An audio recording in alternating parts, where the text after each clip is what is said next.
Hare Krishna, dear devotees, welcome you Hare all. Krishna. Hare Krishna. Hare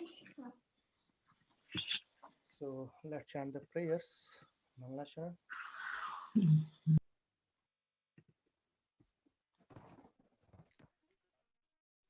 Om Namo Bhagavate Vasudevaya. Om Namo Bhagavate Vasudevaya. Om Namo Bhagavate Vasudevaya. Narayanam Namaskritya Naram Chaiva Narottamam Devim Saraswatim Vyasam Tato Jayam Udiret.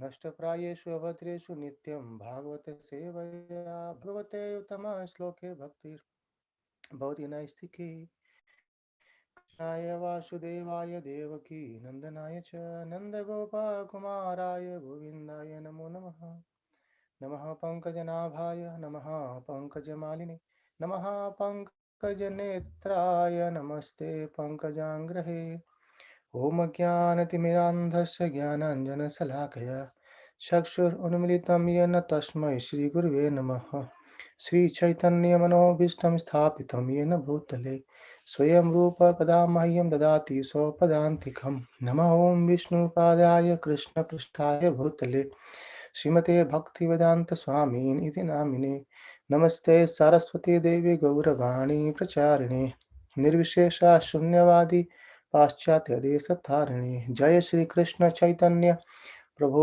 Nityanand Shri Advaita Gadadhar श्रीवासादि गौर भक्त वृंद हरे Krishna Krishna Krishna Hare Hare Hare Ram Ram Ram Hare Hare. Hare Krishna, dear devotees. Hare Krishna. Welcome you all once again on this Friday evening, and where we'll continue to speak about Lord Śrī Kṛṣṇa, Srimad Bhagavatam, right? Okay. So today we'll continue our discussion from chapter 9. And earlier we have seen this, we were discussing actually about the 24 gurus. Krishna is actually giving this talk to, describing to Uddhava. And now Krishna has actually narrating a story between King Yadu and avadhūta brāhmaṇa.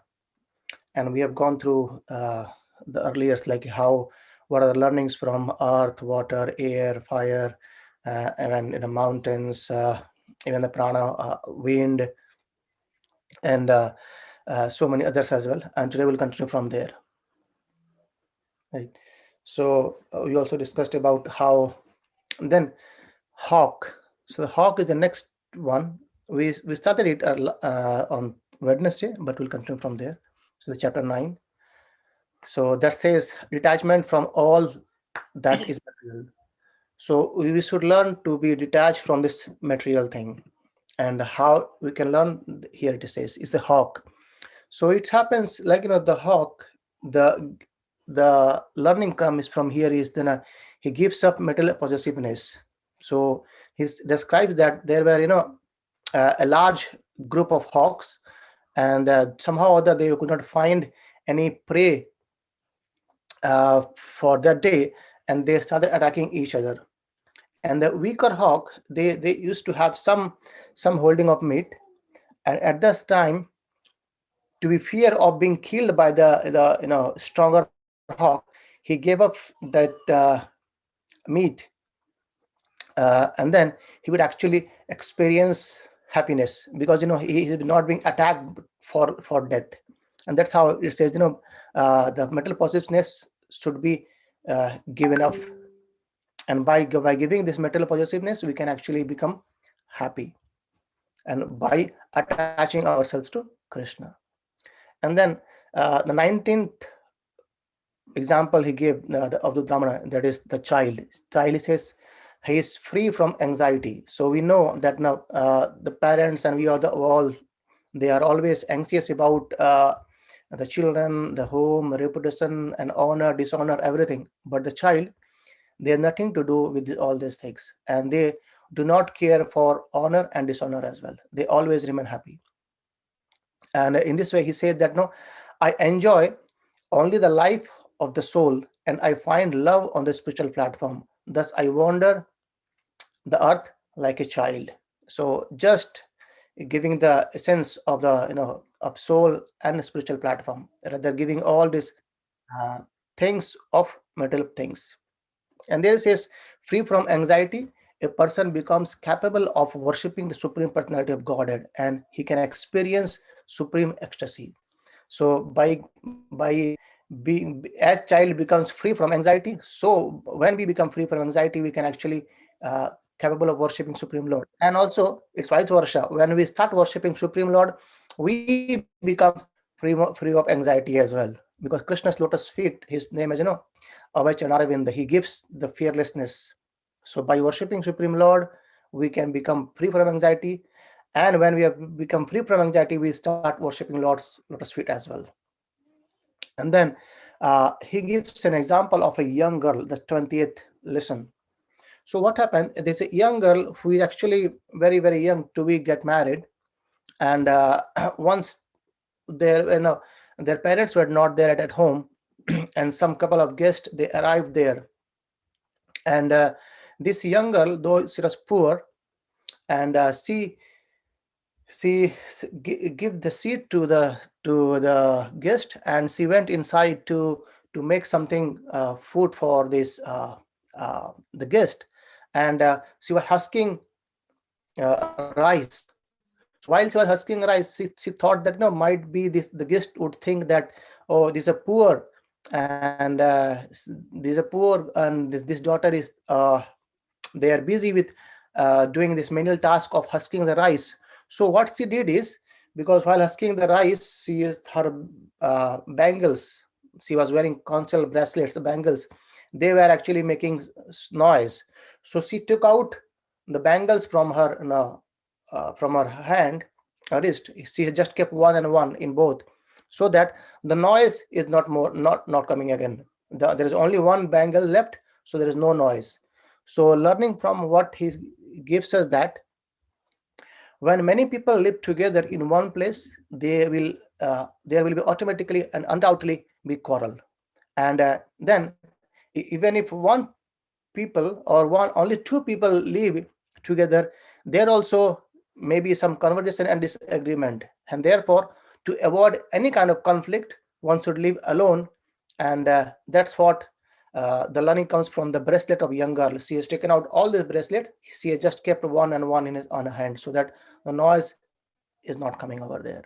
And here in this connection, a very nice point being made by Srila Madhvacharya.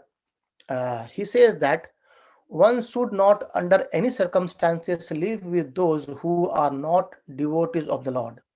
And on the other hand, one should stay with many devotees, because such association of devotees, it awards liberation. So the point here, as mentioned by Srila Madhvacharya, that living with devotees is good, and it should be always taken care of to live with devotees. And in any circumstances, person should try to not be living with the non-devotees, right? And then on 21st, he says about the arrow maker. So arrow maker, he was making an arrow, and once a king passed by him, and the arrow maker was so absorbed, so focused in making the arrows, that he could not notice the passing of king as well. And then the learning what he got from this arrow maker was that in this way, a, a person should fix his mind on the absolute truth, so that other things should not bewilder us. Whatever it comes and goes, let it be. Because the king is passing, but that arrow maker didn't get disturbed by the king, or even his focus was completely on making the arrows. So in the same way, the mind should be focused and completely fixed on supreme absolute truth. And then he gives another example, the 22nd, that serpent, the snake. He says that snake, he fearing attack from the human being, he keeps himself secluded. And in the similar way, a saintly persons should not associate with ordinary materialistic people. And also he said that the snake does not have permanent house. Rather, he lives in a suitable place constructed by other creatures. So he just goes here and there as well. He doesn't have any permanent place. In the similar way, a saintly person should not leave any pre-arranged place and should always be careful and grave. So that's the learning from serpent he gives. And then 23rd, he says about the spider. So he says the spider, he expands through threads which comes out from his mouth, and he makes the whole web, and it plays for some time, and then eventually it withdraws it. And so is the quality of Lord. So Lord expands his personal potency, create this cosmos. This cosmos remains for sometimes get maintained, and then Krishna, he himself withdraws this whole cosmos within himself. So that's a comparison between the spider creating this web and again withdrawing it, and how Supreme Lord does this for cosmos or this material world. And the 24th one, he says wasp. So wasp, so what happened? So one of the stronger wasps, he trapped one of the weaker insects in his hive, and these weaker insects, out of fear, he was meditating completely on this stronger wasp or insects, and huge insects, and gradually he achieved the same state of existence as the wasp. And so thus he says that thus once achieve a state of existence according to one's constant concentration. So the learning here, he says that from the weak insects who assumed the same form of the wasp, the avadhūta brāhmaṇa learned that the living entity under the sway of affection, hatred, fear attains in his next life the identity of that object upon which he fixes his intelligence. So we should be very much careful about fixing our intelligence, because as we discussed many times, even Krishna says in Bhagavad Gita as well, yam yam apisana bhavam. So whatever we think, whatever the consciousness is of ours, while living this body, we get the same kind of body in the next life. So that's how, if we can fix our mind in Krishna, we'll get to the spiritual world as well. And then at the last, he gives one more analogy. Lord Krishna says about this 25th, that is his own body. So this own body, he says that after many birth and death, one achieves the rare human form of life, which is, although temporary, affords one the opportunity to attain the highest perfection. In this human form of body, we can actually get the highest perfection, that is going back to the spiritual world, or getting the love of Lord Śrī Kṛṣṇa. Thus, a sober human being should quickly endeavor for the ultimate perfection of the life, as long as his body, which is always subjected to that, and this body is can be died at any time. So after all, he concludes saying that the sense gratification is available even in the most abominable species of life, whereas Krishna consciousness is possible only in the form of human being. So by saying that, because in this body, we take care of this body, we take care of our relatives, our friends, and everything, but the perfect thing what we can get from this body is the liberation, and which is not possible in other forms of bodies. And then Lord says that at the end, so by giving this knowledge to the king, the avadhūta brāhmana left the place, the sacrifice place, and then hearing these, Uddhava became free from all material attachment. Thus his mind was evenly fixed on the spiritual platform. And that's how Krishna explains in 3 chapters about the 24 gurus that has been told by avadhūta brāhmana. I think some devotees say that avadhūta brāhmana is the Dattatreya as well. And then in chapter 10, Krishna explains more about the nature of fruitive activity. So the chapter says the nature of fruitive activity. And here in this chapter, Lord Śrī Kṛṣṇa, he said, taking full shelter of me, or full shelter in me, with the mind carefully fixed in devotional service of the Lord, as spoken by me. So he says that a person needs to fix his mind in me, he needs to take shelter of me. How? With carefully fixed in devotional service of Lord. And that is how Krishna spoke in Bhagavad Gita as well. And he says one should live without any personal desire and practice the social and occupational systems called varnashrama dharma. So one should, varnashrama dharma should be followed, but the desire should be checked.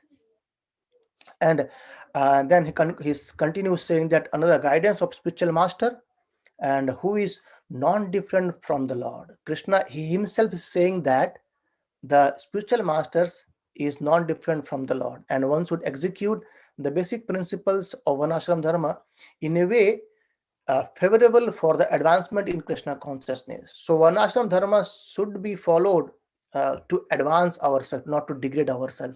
And by following the Varnashram Dharma in a proper way, in a favorable way for advancement in Krishna consciousness, is the best thing what we can do.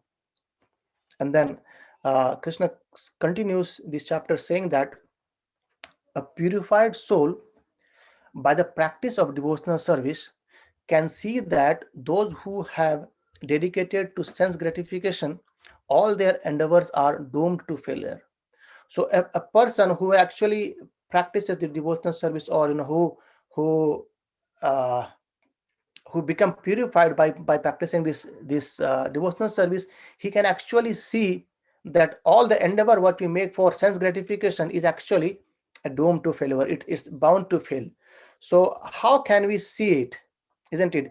Unless until we lift ourselves up, we won't be able to see this, what's happening in the ground. So to see in the what's happening in the ground, we see we put the camera on the top, and then also we can see what's happening in the ground. In the similar way, what's happening on this level of human body, we will have to get above it. So that's how the three modes works. Krishna explains that again in 13th and 14th chapters as well. You will see it. So these three modes is actually acting on this living entity, but when we transcend these three modes, then only we can see how these three modes are acting, or how they are actually all failure. All the endeavors becomes failure. So that's how Krishna is saying, by practicing devotional service, and by approaching a spiritual master, by taking his guidance, one can become gradually purified. And once he is purified, he can understand that all the endeavor made for sense gratification is actually failure, because endeavor for sense gratification, it binds us. And he says that, like in dream, someone may see many pleasurable things, but when he wakes up, understand that it was just a dream. So in the similar way, the person asleep in his spiritual identity sees many senses objects. However, these innumerable objects of temporary gratification are creations of the Lord's illusory potency and have no permanent existence. So Krishna is saying himself that these are all created by my potency, and these are not permanent. These are there, it's temporary but not permanent, right? And hence one should fix his mind in me and try to give up sense gratification. And one who has accepted me as a supreme goal of life, and then one should approach a bona fide spiritual master. And then bona fide spiritual master who is in full knowledge of me. Krishna is saying that a bona fide spiritual master is one who has a complete knowledge about me, right? He has a full knowledge about me, and he must be very peaceful, and who by spiritual elevation is not different from me. So as spiritual master Krishna mentioned twice as well in this chapter, that spiritual master is actually my representative. He is not different from me as well, right? And then he continues that about the qualities of disciple, how by surrendering to spiritual master, what the qualities should a disciple have. He continues about 28 qualities. He says, he should learn or try to be free from false ego, and he should not think himself as a doer. We know that many a time we think ourselves as a doer. I have done it, it's only because of me I have done it. So that is basically should be given up, and we should understand that what's happening is all by the mercy of Lord Śrī Kṛṣṇa. And then he should not be lazy, he should not think himself as proprietorship, and he should be loving towards spiritual masters, and he should be free from envy, avoid useless talk, and he should desire, very, very important point, he should desire advancement in spiritual life, right? A disciple's very important point is he should desire for advancement in spiritual life, and he should remain detached from bodily relationships, and he should understand that there's a difference between soul and the body, and just as a fire which burns and illuminates is different from the firewood, and similarly the seer within the body, the self-enlightened spirit soul, is different from this material body, and which is to be illuminated by consciousness. So by understanding the process, approaching spiritual masters, this jnana will be illuminated within that, and thus the spirit soul and the body possess different qualities, different characteristics, and are separate entities. So the body and the soul are completely separate. This body is made of metal elements, but the soul is completely spiritual, and soul appears differently as the fire may differ as dormant, manifest, or weak. So we might see some fire are very, very small, and the forest fire are there huge, right? So as the fire seems to be different places, but the essence of fire is remains the same. In a similar way, the soul though appear to be very different, but it's very subtle, and it's always the same. And the subtle and the gross material bodies are created by the metal modes of nature. This subtle body and gross body. Subtle body is man, buddhi, ahankar, mind, false ego, and intelligence, and gross body is pancha mahabhut. These are created by metal modes of nature. And so by understanding this, a disciple should cultivate knowledge. So the cultivation of knowledge is this suggested by Krishna here, and that's how one should approach spiritual master. So one should approach spiritual master with submissiveness, and then by the transcendental knowledge of the guru, it, the knowledge given by the guru, it acts like fire which burns the darkness of ignorance to ashes and brings great happiness both to the guru as well as disciple. So we says chakshudana dilajai janme jamne prabhu sahi. So it gives us this eye, transcendental eyes, right, to see, so to see Krishna, and the darkness of ignorance which we have in our heart, that is being burned by the torchlight knowledge of Lord Śrī Kṛṣṇa. We sing this prayer, Om Jnana Timirandasya Jnananjana Salakya Jnananjana Salakya Chakshur Unmitamena Tasmai Shri Guruve Namaha. So we bow down to the spiritual master who has opened, who has actually burnt the darkness of ignorance from our heart by the transcendental knowledge or the torchlight of spiritual knowledge. And by submissively hearing from an expert spiritual master, the expert disciples develops pure knowledge. And even if Krishna says, even if people, the so-called intelligent, know how to achieve happiness and avoid happiness, still they do not know the process by which death will not be able to exert its power on them. And it is the most foolish to think that one can be happy with an axe hanging over one's neck. Right. So Krishna says that if we these are the process to follow. If you don't, then it's thinking I am happy, but still there's an axe hanging over everyone's neck. And then continues, he says that heavenly enjoyment or the attempt to attain material happiness, either on the earth or on the heavenly planet, is always fruitless because of innumerable obstacles. So even in material happiness, we know to get some happiness, we have to struggle a lot. And what to speak of this planet, Krishna is saying that even in the heavenly planet, that remain the same. And if someone performs Vedic sacrifices and fruitive ritual without any mistake or contamination, one will achieve a heavenly situation in the next life. So if we can do very pious activity, we do performs Vedic sacrifices without any mistakes, we can go to the heavenly planet. However, Krishna says that that will vanquished by time as well. So even getting to the higher planet, to the heavenly planet also, that's not advisable by Krishna here. And he says, though when we get the spiritual heavenly planet, there we might have our personal plane, we can roam around anywhere, we can enjoy in the heavenly gardens, but that happiness finishes gradually when our piety finishes, right? And until the pious results, Krishna says, until the pious results are used up, the performer of sacrifice enjoys life in the heavenly planet. And when the pious results are exhausted, he falls down by the force of eternal time. So even though from this spiritual world, from this earthly planet, we can go to the higher planet, to the heavenly planet, but still there is always chance of coming back down from this heavenly planet to this planet again. But how? Krishna says, when the pious results are exhausted.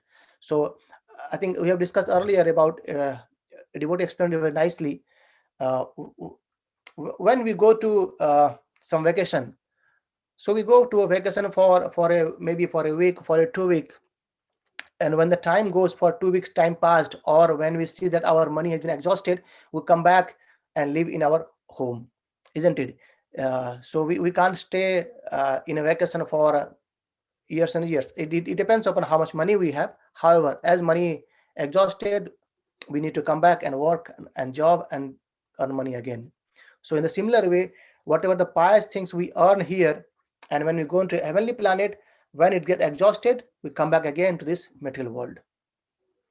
And then Krishna says this is about the pious activities.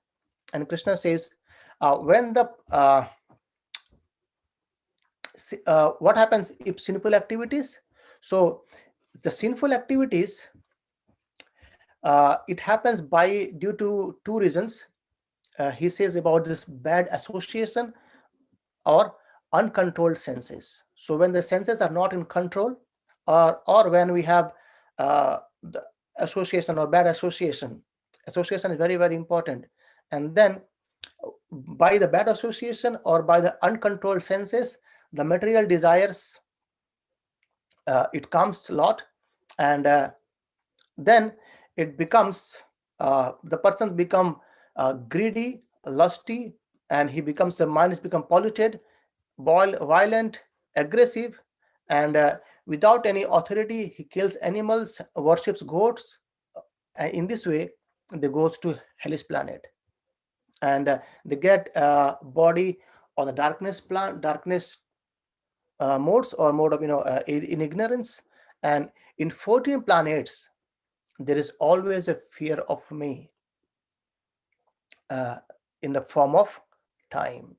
So in this 14 planet, even if heavenly planet or to the all lower planet or in an earthly planet, there is always a fear that's of time. When time comes, everything finishes here again. And the conditioned soul who remain dependent on the fruitive activities under the material modes of nature will continue to be in fear of me. So just Krishna saying, concluding here, that it, actually we'll see it what the conditioned soul means. Uddhava asks a question again, that what the mean of liberated and conditioned soul. The Krishna explains that there. So the Krishna is saying here that the conditioned soul who remains depend on the fruit activities, who are fully working for sense gratification or enjoyment, and keeping side the spiritual aspect, and under the clutches of metal modes, the three modes, passion, goodness, and ignorance, they continue to fear me. It means they continue to remain in this metal world, in this 14 planet system, anywhere maybe. And after hearing this conclusion by Krishna's Uddhava, he asks a questions. You said that there are liberated soul, and the liberated soul are who? Oh, the body, though covered by the modes, and however, how the person is liberated, because we see this body is a material, is temporary, and is always covered by the three modes. Then how a person can be liberated? That's a question asked by Uddhava. And he says, you said conditioned soul. So however, the soul is transcendental, isn't it? The soul is transcendental, then how the soul can be bound by the material nature? Did you got the point? So two questions. Krishna says the liberated soul, and the Uddhava asking that how can a person be liberated because this body is covered by the three modes? How can it be liberated? And then you are saying conditioned. If I am conditioned but the soul is transcendental, then how can the soul be bound by this material nature? So now Krishna goes and explains to Uddhava about this liberated and conditioned soul. What is the meaning of liberated soul and conditioned soul? So that's continues in chapter. Okay, it's a long chapter. Okay, I think it's a very long chapter, and we'll continue this chapter tomorrow on Monday, discussing about the liberated and conditioned soul. So I would like to stop here, and I wanted to show something, a video that will going to take some 5-7 minutes. Right. So anyone have any questions from today's discussion before we move ahead there?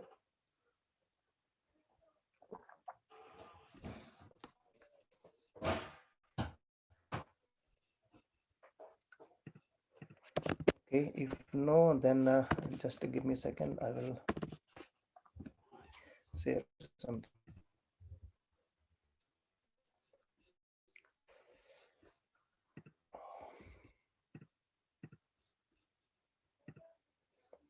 Just one second.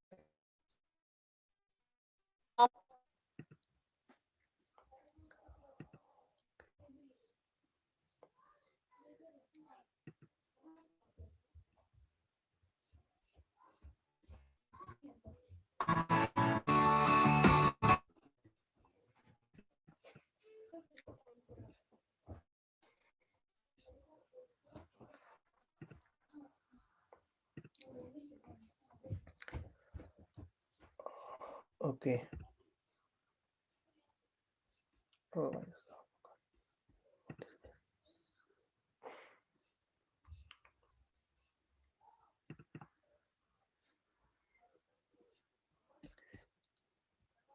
okay, can you see my screen?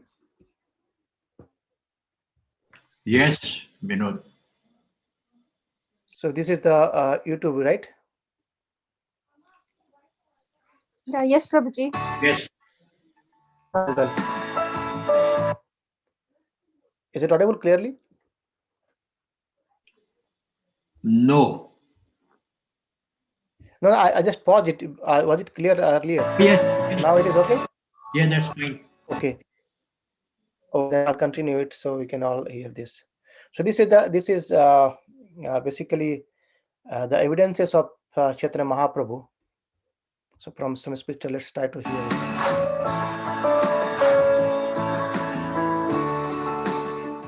It is the Upanishad.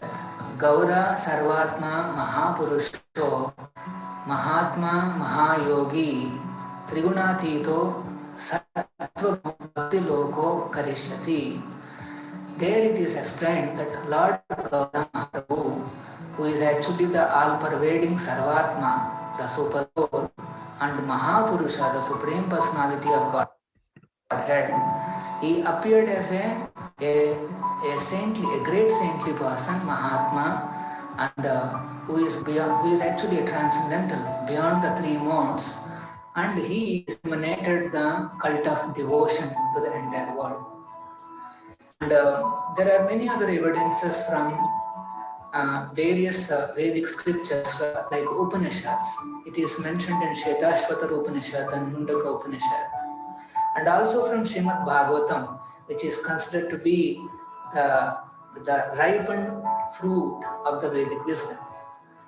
There are references not only of the Lord's name as Gauranga, but also there are references for his place of appearance, his mother's name, and also the purpose of his appearance. If you look at the some of the Vedic literature like Krishna Yamala Tantra, which is actually a Vaishnava Tantra, it is mentioned that Punyakshetre Navadvipe Bhavishyami Sachi Sutaha. There it is mentioned that the Lord would appear in a Punyakshetra called Navadvipa. This particular kshetra is present even now in the West Bengal state, and it is said that the Lord would appear in the womb of Sachi Devi, which is his mother's name. In the Vayu Purana, it is meant that Kalau Sankirtanarambhe Bhavishyami Sachitaha. It is mentioned that in the beginning of the age of Kali, when the Sankirtana Dharma is being propagated, the Lord would appear as Sachi Sutaha, as the son of Sri. Actually, for every age, there is a particular Yuga Dharma given to masses so that they can elevate themselves in the process of self-realization and attain to the shelter of the Supreme Personality of Godhead, Śrī Kṛṣṇa. And finally, we can look at this Ananta Samhita, which clearly establishes the identity of Lord Chaitanya or Lord Gauranga as Lord Krishna himself. It says, Ye eva Bhagavan Krishna Radhika Priyavallabha Shri Sadhav Jagannath Kala Asin Maheshwari. This verse actually addresses to Maheshwari, and it is mentioned that Bhagavan Krishna, the Supreme Lord, Supreme Personality of Godhead Śrī Kṛṣṇa, who is actually Radhika Priyavallabha, is a life of Srimati Radharani. He will appear as Gaura in this age of Kali. So all these Vedic references conclusively establishes that Sri Chaitanya Mahaprabhu or Gauranga Mahaprabhu is directly the Supreme Personality of Godhead, Śrī Kṛṣṇa himself appeared in the beginning of this age in order to establish the Yoga Dharma, which is to chant this Hare Krishna Mahamantra as a Sankirtana. Sri Chaitanya Mahaprabhu ki jai. Hare Krishna.